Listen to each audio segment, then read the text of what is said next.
DIA.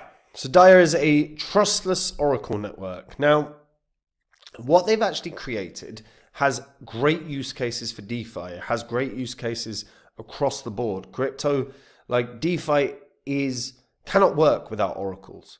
So what DIA have built is solid. Now, we've seen weirdness with prices in this bull cycle compared to some of the previous ones that we've experienced. I want to take a look at where DIA can go.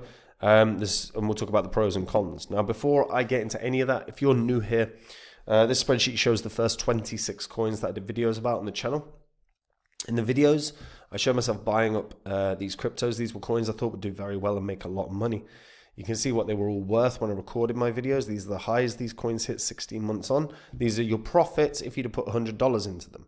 If you'd have done that for all of them, you'd have made over 123 grand in that 16 months. Now, we're in a bull cycle right now. If you are not happy with your portfolio or you don't have one, get that sorted. If you don't know where to start, have a look at my website, copymycrypto.com.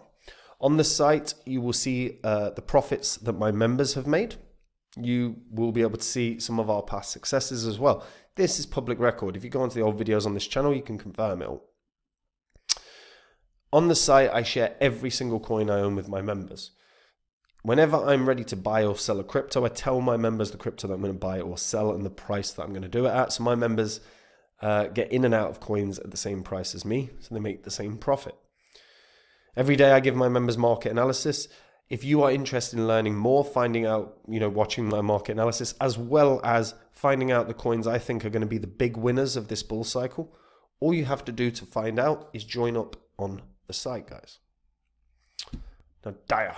So, DIA's been around a little bit now, to be fair. Nearly 5 years.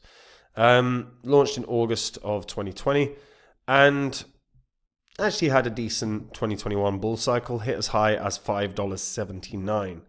Now, obviously, we then experienced a bear cycle, and it went as low as 25 cents, 20, even 21 cents, to be fair. And so far, this bull cycle, kind of went as high as about $1.10, $1.20. Now, it is worth noting, about 60% of the max supply is circulating right now. In terms of token unlocks, there are a few coming up. So, I say coming up. There's one in June, and there's basically June every year. And those are for the treasury and the team.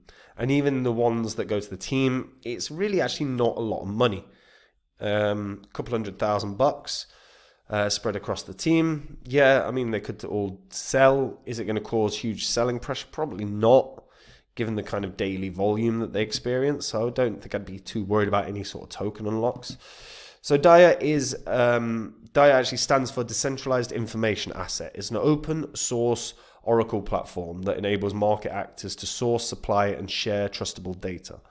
DIA aims to be an ecosystem for open financial data in a financial smart contract ecosystem. It brings together analysts, data providers, and data users. And in general, it provides a reliable, verifiable bridge between off-chain data and on-chain smart contracts, which can be used for dApps. Now, no DeFi can work without oracles.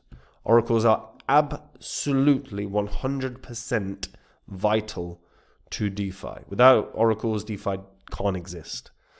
The founders of DIA are Paul Claudius, Michael Weber, and Samuel Black.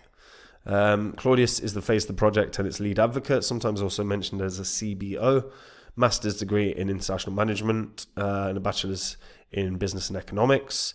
Apart from working on DIA, he's also co-founder and CEO of Blockstate AG and C Ventures. Michael Weber is DIA's founder and associate president, degree in management from ESCP Business School as well, although business school rather than Europe, and an economics and physics degree from University of Cologne. And Samuel Brack is the CTO, shares the same position at Blockstate, master's degree in computer science, and he's still studying for his PhD, although I imagine he would be pretty close, if not finished that by now.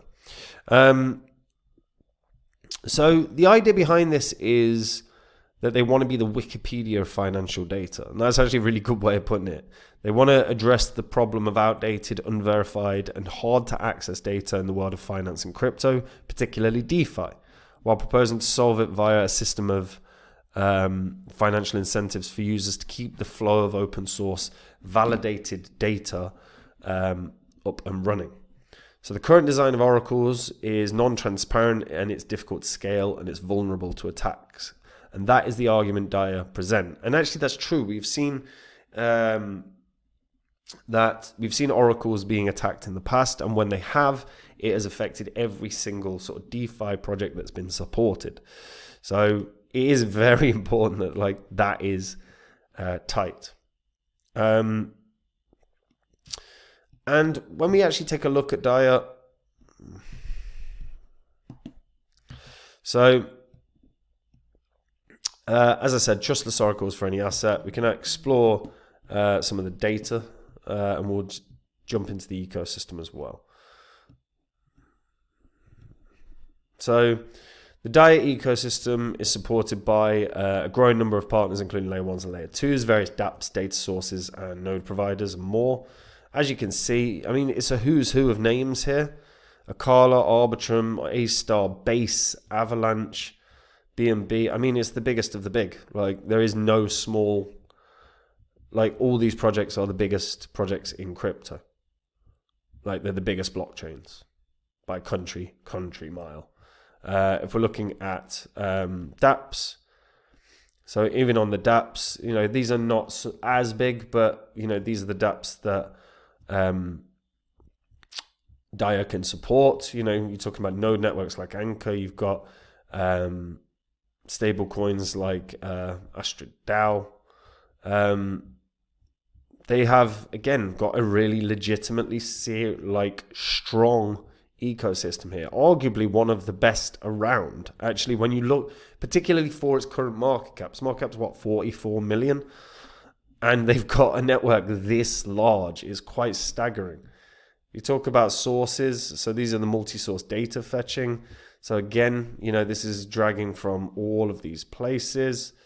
Huge numbers. Again, you know, Solana-based ones up and running there. And then you've got the nodes. So this is Anchor. Well, I think Anchor's a very strong project. Anchor, On Finality, Alchemy, Blast, Chain Stack, and Quick Node. So again, huge network. And again, you know, you can look at, like, their data library is now getting really goddamn good. You've got real world feeds. You've got token price feeds as well. So they're already starting to add to this really well. They've got a randomness as well. So that's to provide dApps with an audible random number generator via an Oracle smart contract. So just literally it's a rinse and repeat. Basically every 30 seconds a randomness is created, and then it goes again and again and again and again. So again, their randomness, it can be used by, you know, any project that require it. Then they've got their proof of reserve. So again, so this is the proof of reserve feeds. So you can have a look through. You know, you can see Bifrost, proof of reserve feeds, Lido, Rocket Pool. And again, you can see the collateral ratio and what's fair value across the board. Data sources wise as well. Again, you know, you've got all the data from all the biggest exchanges. I mean, and biggest dexes as well. Again, a key thing here, you know, everyone can just tap into this. And while oracles aren't the sexiest thing, they are legitimately crucial. Without oracles, DeFi can't work. If Chainlink just collapsed tonight, do you know how many projects would be down and out? It would be incredible. So Dyer have a legitimately strong network. Again, they're working with all the big exchanges. So there's a downside there, by the way. It doesn't get a listing bounce. But in a world of data, like, Dyer is effectively data, right? Yes, it's an oracle, but data is what rules the roost. In terms of actually the biggest companies in the world, they make their money through data, not product data, right? Well, the biggest, I mean. So DIA is vital for data, and data, while not sexy, will draw in investors. And the question is what kind of investors? Because I would expect that data-heavy projects are going to draw in either accredited investors or institutional investors, or hedge funds, VCs. And DIA, to me, looks like a project that's likely to go through future funding. And I would not be shocked to see some of the biggest VCs starting to buy into DIA because they're supporting all the biggest blockchains. They work directly with the biggest exchanges, with the biggest DEXs. They're everywhere. And when you actually look at it and you look at the level of networks that they work with and support, and then you look at the market cap of 44 million, you've got to make an argument that it's probably undervalued. Now, is it going to go back to a previous high? That's a big question because you're looking at trying to get back to $5.79, I think. That's a big ask. That's a big damn ask. Is it going to get back to that price? Maybe, maybe not. I think unlikely right now. This does look like one that should be able to certainly regain a dollar. I think there is absolutely a world this can maybe even tickle $2 this bull cycle. It is again going to depend on how this bull cycle goes. It's going to depend on if DeFi becomes once again like this enormous talking point. And really, actually, I think it surprises me that we don't see more leaders of Oracle projects getting out in front of camera and actually talking about how they are like the most necessary element of an entire part of the crypto industry. Like without them, things don't work. So it kind of surprises me more of these leaders don't get in front of camera. I think actually that would be a great idea for so many of, like for any of the team. You've got Michael Weber, etc., etc. Any of those gentlemen get in front of camera and start talking through why are oracles vital to the crypto industry.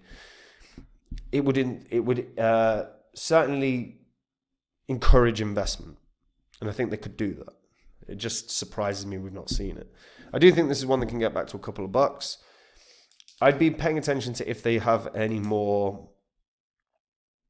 investment from VCs and institutions, because I do, of some of the lower cap projects, this is one that I absolutely think is likely to encourage more investment.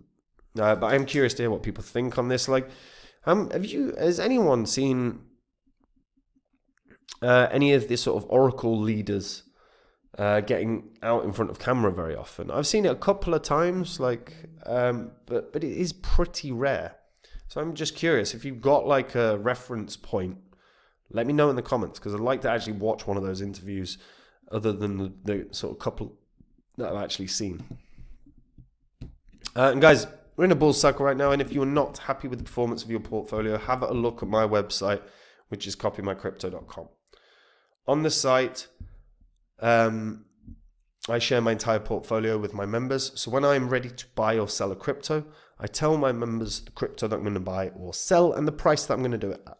This means my members get in and out of cryptos at the same price, and they make the same profit without any work at all. If you jump onto my site right now, you'll be able to see some of the profits my members have made, some of the past successes that we have had, all of which is public record. It's all on the history of this channel. You can watch the old videos to verify it. If you read through the site, watch the videos, you like what you see and you want to learn more, you want to find out the cryptos that I own, the ones I think can be the big winners of this bull cycle. If you want to see my market analysis each and every day, all you've got to do that is join up on the site, guys. And if you do, I'll see you there. Otherwise, guys, I will see you in the next video. Take it easy. Bye-bye.